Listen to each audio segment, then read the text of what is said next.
You gave a kid your boots? Hand over your badge. Marcus warmed a freezing student, and by lunchtime he was fired, but when the governor showed up, what happened next shook the entire state. You ever walk into a place and instantly feel like the heat's gone on strike? That was room 212. Cracked windows let in air sharp enough to slice skin. The heater groaned, like it needed last rites, and 30 half-frozen kids tried to act like they weren't slowly turning into popsicles. Their energy was fake. Their smiles were faker, and the air smelled like damp mittens and expired cafeteria pizza. That morning, Marcus Bell wasn't supposed to be anywhere near that building. He got the call at 6:07 a.m., the kind that starts with, "We know it's last minute," and ends with guilt if you say no. He was technically on call, which meant, "We'll forget about you until we're desperate." And they were desperate. No teacher, no plan, no heat. Welcome to public education, where underpaid substitutes are somehow the last line of defense. Marcus? He wasn't flashy, no shiny resume, just a 38-year-old ex-army guy with a limp, a degree half-finished, a shelter gig at night, and way too much patience for people who thought kindness had an expiration date. He wasn't there for tenure or praise.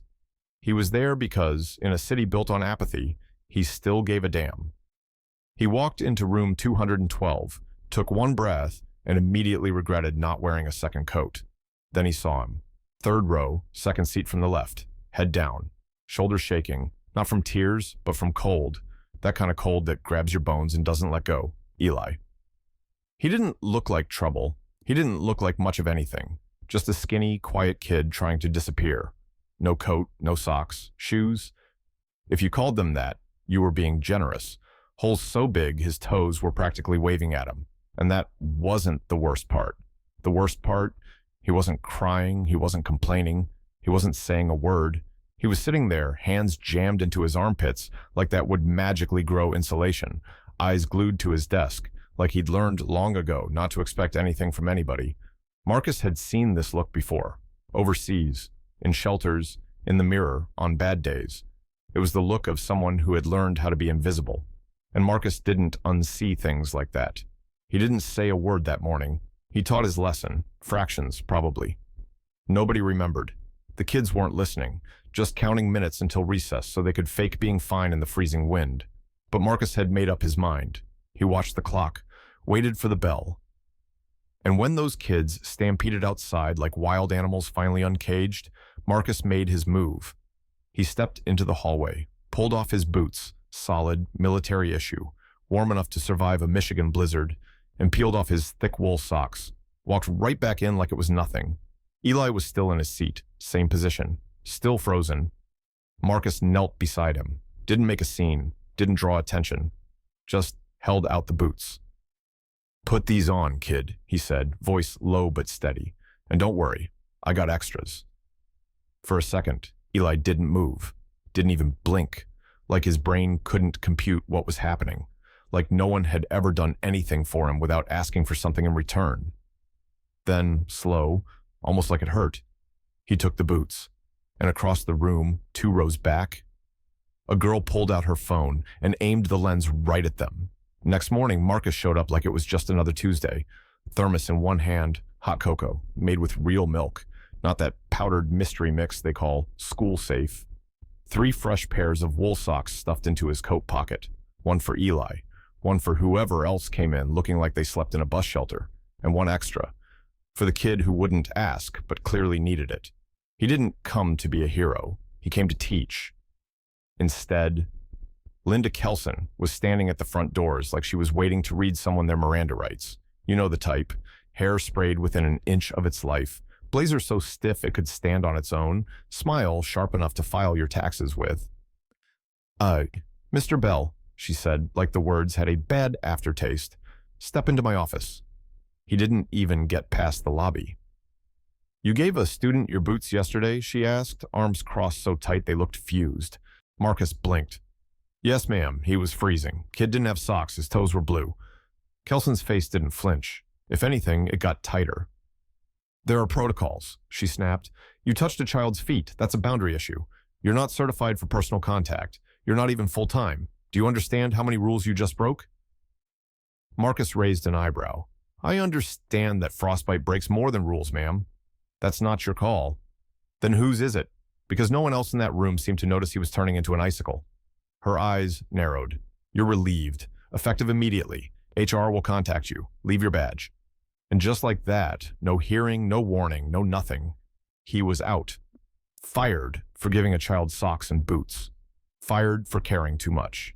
It wasn't even lunchtime. By noon, the district released their boilerplate masterpiece. While we appreciate the substitute's intent, personal interactions of this nature are not consistent with the district's safety policy. Appropriate boundaries must be maintained at all times to ensure the well-being of all students. Translation: thanks for playing, now get lost. But the internet? Oh, the internet had thoughts. By 1:15 p.m., local Facebook mom groups were in full civil war. The Justice for Marcus crowd was throwing heart emojis like confetti. The others?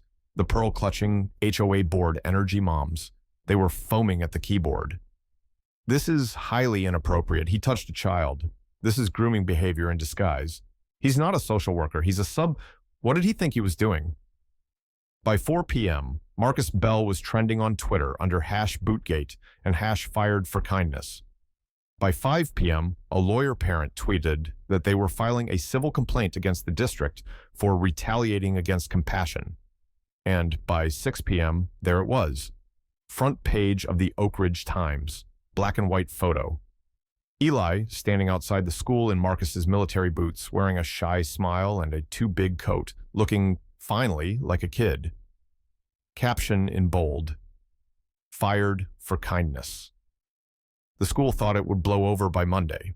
Bless their hearts. They figured the internet would move on, that people would forget, that maybe Marcus Bell would just quietly disappear back into the woodwork like every other underpaid, overqualified temp worker in the district. They didn't count on her. That morning, the parking lot, which usually had nothing fancier than a dented Honda and a janitor's truck, got a visit from a black SUV convoy that looked like it had just rolled off a presidential motorcade set.